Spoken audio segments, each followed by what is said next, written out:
Alors nous sommes ici avec Amaury ou Iruyama, donc, qui a participé au tournoi de la Paris Manga à Villepinte. C'est ça, salut. Comment ça s'est passé? Ça s'est pas trop mal passé. Franchement, j'ai passé une assez bonne journée. Ça s'est passé mieux que ce que j'attendais. J'ai eu de la bonne pioche. J'ai fini du coup au top 4. Je me fais sortir par Clydeus qui termine premier. Mais voilà, une chouette journée en tout cas. Ok, et qu'est-ce que tu as joué?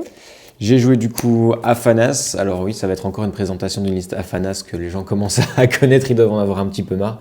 J'ai joué ma petite version personnelle de Ananas que j'ai un petit peu modifié dans Photoshop et que j'ai joué. C'était assez comique aussi de voir la tête des gens quand ils la remarquaient, parce que évidemment tout le monde ne la remarque pas, c'était assez marrant.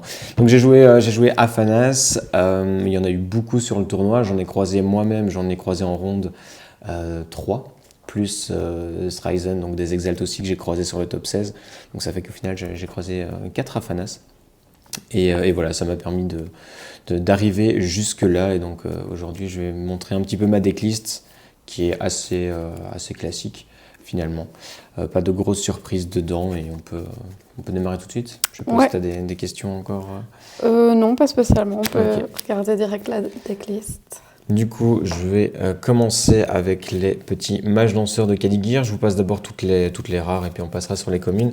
Donc le fameux mage danseur de Kadigir, dans sa version rare ici, qui permet de piocher dès qu'il a 3 boosts. C'est un des moteurs de pioche qui en plus prend facilement des boosts. Donc c'est une des bases du deck, je pense. Et puis on cherche à beaucoup piocher dans celui-ci pour aller chercher un petit peu nos solutions et toutes nos petites cartes. Ça va très bien avec la main tendue. Donc je ne vais plus présenter un quartier fugace qui permet, avec le mage danseur, de pouvoir le rejouer d'après. Il coûte que 1 depuis la réserve, c'est un petit peu une des bases du deck. Moi, je joue toujours aussi en rare l'entraînement magique, étant donné qu'il coûte peu cher de la réserve, ça permet d'être rejoué facilement 2 fois dans le même tour, tout en mettant des boosts évidemment, vu que c'est un sort et ça permet de pas mal piocher. Donc dans cette idée toujours d'aller chercher nos solutions. Dans la même optique aussi, je joue la Baba Yaga, dans sa version rare aussi, version rare pour les stats. Ça a été un peu une discussion avec certaines personnes aussi qui m'ont aidé à peaufiner la liste, de savoir est-ce que je la mets en commun en rare, mais on a envie d'avoir les statistiques notamment et les surstats depuis la réserve, donc je continue à la jouer en rare et je trouve qu'elle m'a globalement assez bien servi. On a ensuite les sommeils réparateurs. Ça, c'est une carte qui m'a marqué ici sur le tournoi parce que je l'ai beaucoup sorti, je l'ai beaucoup joué et elle m'a beaucoup sorti du coup de situations peut-être un peu délicates. Elle m'a aidé à clôturer des parties. Donc vraiment une bonne carte qu'on met en général. Je pense qu'elle est souvent en x2 dans les decks.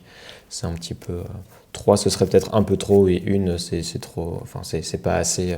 Alors qu'on a envie de la piocher à un moment de la partie qui nous arrange. Et du coup, il reste avec tout ça une seule rare qui était l'alchimiste du Kadigir. Ça, c'était, je l'ai mis notamment après la vidéo de Deck Inside de Brian qu'il avait fait sur sa decklist qu'il a joué à Rouen. Parce qu'en effet, c'est une bonne stat avec vraiment des très bonnes stats. Elle, je l'ai surtout sortie contre Clydeus, du coup, sur mon top 4 en T1. Je l'ai eu 2 fois au premier tour et ça m'a permis de m'assurer le trade d'un côté dès le premier tour. Là où des cartes peut-être comme Baba Yaga ou d'autres cartes avec un peu moins de stats sont un peu plus risquées à jouer, où on pourrait se faire potentiellement 2-0. Ou de 1. Mais donc ici avec lui je m'assure de trade au moins sur le début. Donc ça c'était l'ensemble des rares. Ensuite on a du très classique évidemment, Zou. Je le présente plus non plus, hein, de la gestion, un peu cher de la réserve, mais comme j'ai notamment des uniques qui permettent de remonter un peu des sorts ou des cartes depuis la réserve, je vais souvent pouvoir leur jouer quand même à 2 depuis ma main. On a ensuite le disciple studieux, petit drop à 1 aussi, petite carte à 1, qui a un effet de soutien intéressant, mais que j'ai extrêmement peu joué, je pense. J'ai dû le jouer sur 1 ou 2 matchs, mais c'est assez rare, je préfère le jouer parce que c'est un drop à 1 et qui permet de temporiser, et que voilà, on a un deck, on a envie de jouer lentement, de mettre des petites cartes, etc., voir un peu ce que fait l'adversaire, et puis d'adapter soit nos boosts, soit les sorts qu'on va jouer. J'avais hésité j'ai un Pamola aussi dans le deck. J'ai tenté à un moment de mettre 2 disciples de Pamola, parce que Pamola, j'aime beaucoup ses stats, hein, il a quand même des très bonnes stats, un effet de soutien utile aussi de temps en temps, hein. C'est pas forcément pour ça qu'on joue la carte, mais voilà, je me disais que j'allais plutôt en mettre 2 et 2, mais je manquais un peu de drop 1, en tout cas j'aime beaucoup l'idée d'avoir ces drop 1, que sont les disciples studieux dans le deck, donc finalement je suis repassé à un seul Pamola, mais j'aime quand même pas mal la carte dans le deck. On continue aussi avec les Fées des Dents. Ça, voilà, ça reste une des cartes que j'aime beaucoup, un petit sabotage à 2 mana. Je pense qu'on a besoin de sabotage dans le deck. Ça reste quelque chose d'assez efficace pour voilà, virer peut-être une unique embêtante, une carte qui va nous embêter, un personnage, etc. Quelque chose qui va nous embêter quand on est premier joueur, ça reste une des bases. Et je vais passer ensuite, avant les uniques, au dernier personnage. C'est un flamel, un mono flamel. Ça aussi, c'est une carte que j'ai un peu hésité à garder telle quelle, à la remplacer par une autre, mais finalement, c'est une carte qui, si on arrive à la jouer T2, T3, qui a des bonnes statistiques, qui va en plus pouvoir remonter un sort, potentiellement main tendue, notamment potentiellement un entraînement magique, donc à pouvoir jouer en synergie, ou en tout cas ça permet d'avoir des bonnes statistiques tout en récupérant des cartes en main, un effet de soutien aussi potentiellement intéressant, de réduction de coûts. Voilà, on a ensuite dans les sorts le saut de conjuration, la pioche, hein, ça reste assez important. J'avais essayé une période de passer à un seul saut de conjuration, mais finalement je suis assez content du fait d'en avoir 2, parce que dans Raphanas on a quand même une possibilité d'avoir une main qui brique un petit peu, d'avoir que des personnages, que des sorts, et de devoir piocher plus que ce qu'on fait habituellement, et donc le saut de conjuration, parfois même au tour 1, hein. Au tour 1 on n'a pas grand chose, notre adversaire joue premier, on voit qu'il va prendre un seul côté, on peut se permettre de jouer un saut de conjuration pour aller beaucoup piocher et se remettre un petit peu dans la game, donc une carte que je trouve assez intéressante. On la joue jamais, je pense, de la réserve, c'est extrêmement rare, mais voilà, de la pioche, ça reste extrêmement utile et intéressant dans ce jeu, évidemment. On a ensuite des invocations de Fallen.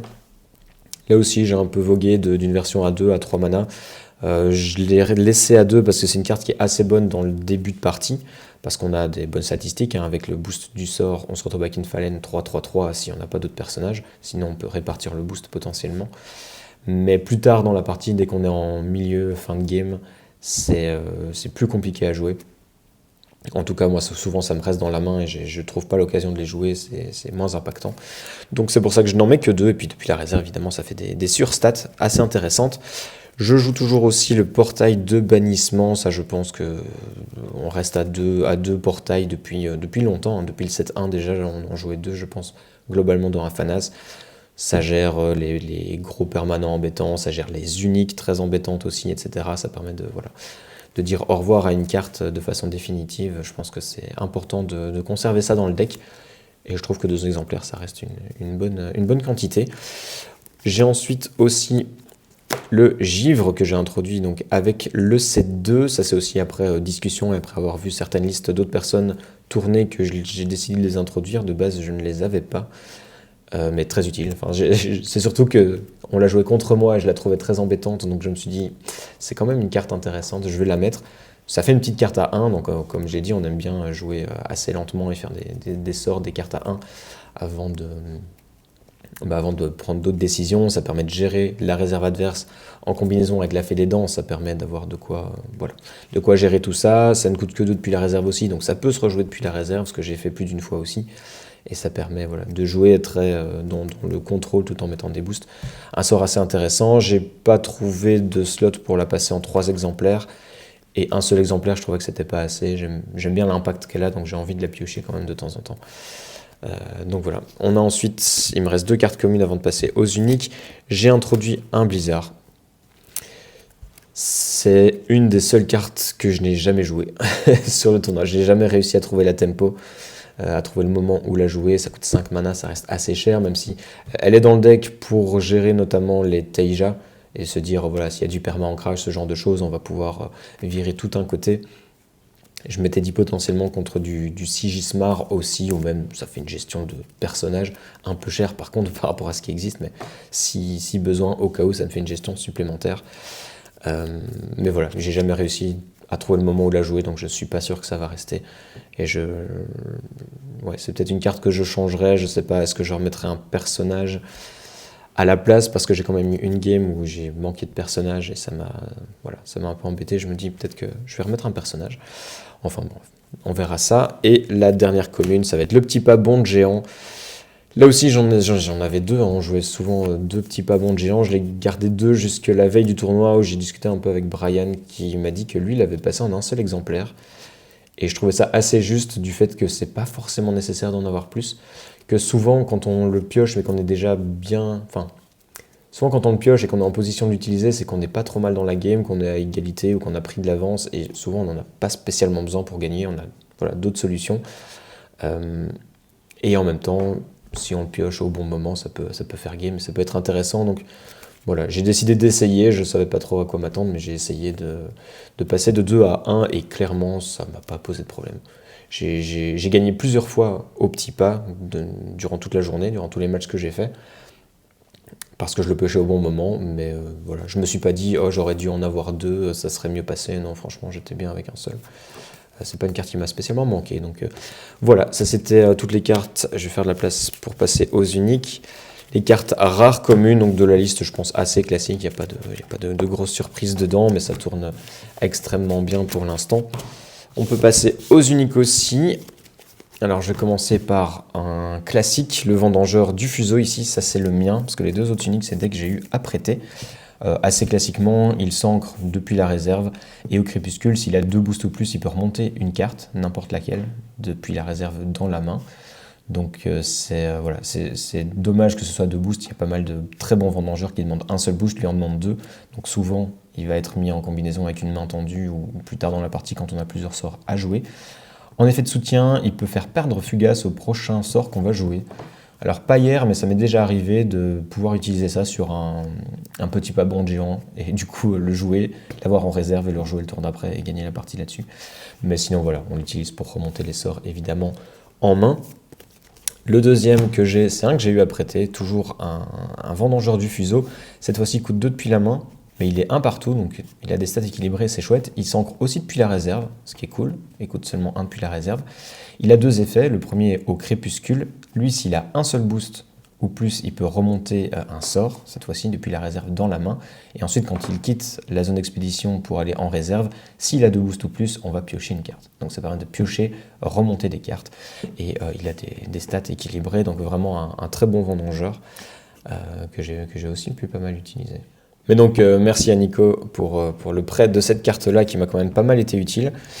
Et la dernière, prêtée cette fois-ci par Gauthier, c'est une Ordis Trooper, donc une troupière Ordis, qui est 2/2 pour 2 et qui très simplement en flèche peut renvoyer un sort depuis la réserve dans la main. Et en effet de soutien, elle peut réduire le coût de la prochaine carte qu'on va jouer. J'en avais une similaire, moi j'avais une Augure Izmir, mais qui est quasiment tout pareil, elle peut renvoyer une carte et pas seulement un sort, mais qui était 2/2-0, et le 0 me posait quand même souvent problème, et comme souvent on renvoie un sort et pas... ça m'est égal en fait que ça renvoie un sort plutôt qu'une carte, c'est pas comme si je renvoyais beaucoup des personnages dans ma main, donc j'ai pris celle-ci pour qu'il n'y ait pas le 0. Et je l'ai aussi pas mal sorti. Je crois que globalement sur le tournoi, j'ai été assez chanceux. Ça m'a aussi marqué le fait que j'ai beaucoup pioché mes uniques. Alors certes, on est dans Afanas, un deck qui pioche beaucoup, mais ça m'a permis de bien piocher. Et du coup de sortir mes uniques et de bien avancer comme ça. Voilà. Donc au final, un deck que j'ai pris plaisir à jouer. J'ai pris plus de plaisir à jouer ici à Afanas sur Villepinte que Sigismar que j'avais joué à Rouen il y a quelques semaines. Et puis voilà, finalement, je finis top 3 des rondes avec une seule défaite contre Ricky Loki et son Kojo Ebuda. Et puis je me fais sortir donc en demi-finale par Clydeus. Et voilà, je pense que c'est tout ce que j'ai à dire sur la liste. Peut-être un dernier petit commentaire sur le beau tapis. Sur le beau tapis, mais oui, le beau tapis des Exaltes. Donc oui, c'est moi qui l'ai fait faire pour l'équipe. Hein. J'ai récupéré les assets que le designer nous avait fait pour l'équipe, et voilà, j'ai fait le tapis comme je les aime, avec pas de zone spécifique pour le deck, la défausse, etc. Et j'ai repris un petit peu les polices évidemment de l'équipe. C'était cool aussi de voir tout le monde jouer avec sur le tournoi. On a pu même donner à ceux qui étaient à Nantes, ils ont pu récupérer des tapis aussi pour présenter tout ça, et puis ça permet de rapidement identifier les gens de l'équipe, donc c'était très cool aussi, ils rendent vraiment très bien, ça catch un petit peu l'œil. Et donc bientôt les maillots, les jerseys évidemment. Je rappelle aussi, pour ceux que ça intéresserait, qu'ils sont disponibles en vente sur le site qui sera en description, le site de Eliminate. Et vous pouvez acheter un jersey avec votre nom en couleur de l'équipe si vous voulez nous supporter. Voilà, je pense qu'on peut clôturer là-dessus. Et du coup, une bonne fin de journée à tout le monde et salut.